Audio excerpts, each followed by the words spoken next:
अस्सलाम वालेकुम। Chapter number 12 beyond the earth lecture number 3। इसमें हम आज जो है एस्टेरॉइड्स और कॉमेट्स को स्टडी करेंगे। एस्टेरॉइड जो है ये एक रॉकी ऑब्जेक्ट होता है, जैसा कि आपको पिक्चर में भी नज़र आ रहा होगा, और ये फ्यू इंचेस से लेकर सेवरल किलोमीटर तक वाइड हो सकता है। और एस्टेरॉइड जो है ये हमारे सोलर सिस्टम में सन और मार्स के दरमियान में जो है वो रिवॉल्व कर रहा होता है। और ये जो है इस पिक्चर के अंदर ये जो थिक सी लाइन आपको नज़र आ रही है, इसको हम एस्टेरॉइड बोलते हैं। और एस्टेरॉइड बेल्ट जो है, इसमें एस्टेरॉइड्स मौजूद है, और जो फर्स्ट एस्टेरॉइड था वो भी एस्टेरॉइड बेल्ट में ही डिस्कवर हुआ था। और एस्टेरॉइड जो है वो ज़्यादातर एस्टेरॉइड जो है वो 2 किलोमीटर से लेस होते हैं, मतलब 2 किलोमीटर से छोटे होते हैं, लेकिन कुछ एस्टेरॉइड जो है वो 2 किलोमीटर से भी ज़्यादा बड़े होते हैं। और जो बिगेस्ट एस्टेरॉइड है वो है सीरीज, जो कि इस पिक्चर में नज़र आ रहा है 998 किलोमीटर। और इसके बाद जो है थ्री लार्जेस्ट जो एस्टेरॉइड्स हैं उसमें से जो सबसे बड़ा है वो वेस्टा है, उसके बाद पेलास और हाइजिया। और इनका साइज जो है वो स्क्रीन के ऊपर नज़र आ रहा है। वेस्टा 525 किलोमीटर, पेलस जो है 512 किलोमीटर, और हाइजिया जो है 434 किलोमीटर अक्रॉस इसका जो है डायमीटर होता है। उसके बाद जो है एस्टेरॉइड जो है वो एस्टेरॉइड बेल्ट में डिस्कवर किए गए थे। और ये बाज एस्टेरॉइड जो है बाज़-औक़ात अपनी एस्टेरॉइड बेल्ट को लीव करने के बाद जो है वो बाहर आते हैं, और बाहर आने के बाद जो है ये किसी न किसी प्लैनेट के ऊपर जाके हिट करते हैं। और जो स्मॉलर एस्टेरॉइड्स होते हैं वो उनका साइज़ इतना ज़्यादा स्मॉल होता है कि जब वो किसी प्लैनेट की तरफ अगर हमारे प्लैनेट अर्थ की तरफ आते हैं तो हमारा जो एटमॉस्फेयर है उस एस्टेरॉइड को ब्रेक डाउन कर देता है, और रास्ते में ही वो बर्न हो जाते हैं। और इन एस्टेरॉइड्स को मेटिओर्स कहते हैं। मेटिओर जो है ये फ्यू इंचेस जो है स्मॉलर साइज का एस्टेरॉइड होता है। और जब ये अर्थ की तरफ आते हैं तो ये किसी भी टूटे स्टार की तरह, जैसे नॉर्मली जो है वो पिक्चर के अंदर हम देखेंगे इसको कि मेटेओराइट शावर के अंदर देखेंगे कि मेटेओराइट शावर जो है ये स्मॉल एस्टेरॉइड होता है। जब वो अर्थ की सरफेस जो है एटमॉस्फेयर में से पास होता है तो वो ब्रेक डाउन होने के बाद एक लाइट सी प्रोड्यूस होती है, जिसको हम मेटेओराइट शावर कहते हैं। अगर इस पिक्चर के अंदर हम देखें तो कुछ लाइन जो है वो छोटी-छोटी हमें नज़र आ रही हैं, जिसको नॉर्मली लोग जो है वो टूटा हुआ स्टार कहते हैं, लेकिन ये जो है मेटियोर शावर है। उसके बाद जो है मेटियोर शावर के बाद जो है हम बात करेंगे मेटेओराइट्स की। और कुछ मेटेओराइट्स मैंने बात की थी कि मेटेओराइट जो है अर्थ की तरफ भी आ जाते हैं, और उनमें से एक मेटेओराइट जो है वो एक मेटेओराइट जो है वो काफ़ी अर्सा पहले जो है अर्थ की तरफ आया।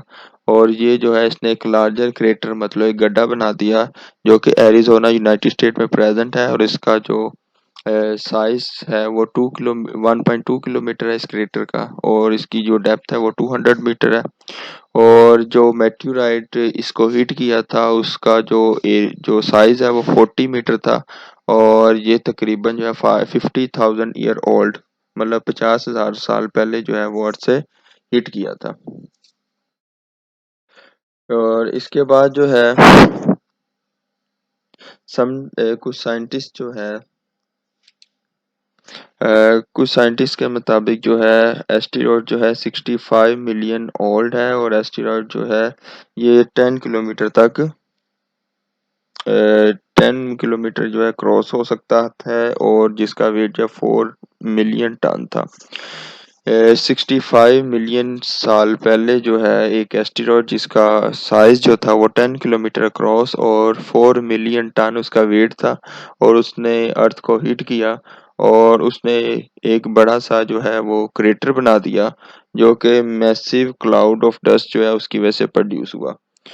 और वो जो डस्ट के क्लाउड थे वो एटमॉस्फेयर के अंदर फैल गए, जिसकी वजह से जितने भी लिविंग ऑर्गेनिज्म थे वो किल हो गए। जिस लिविंग ऑर्गेनिज्म की हम बात कर रहे हैं ये डायनासोर्स की है।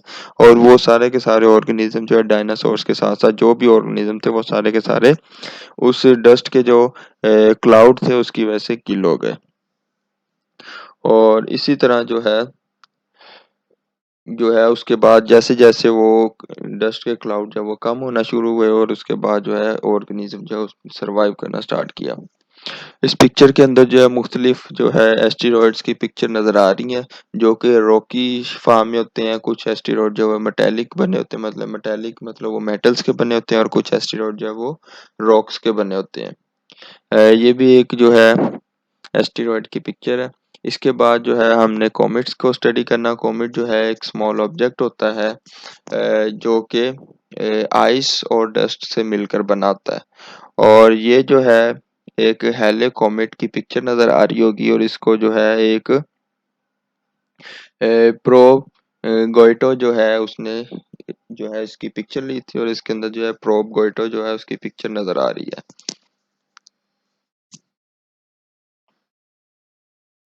और इसी तरह जो है ये एक और जो है एस्टे कॉमेट्स नज़र आ रहा है जिसका नाम है हेले बॉब कॉमेट। 1997 में जो है इसको इसकी पिक्चर ली गई थी।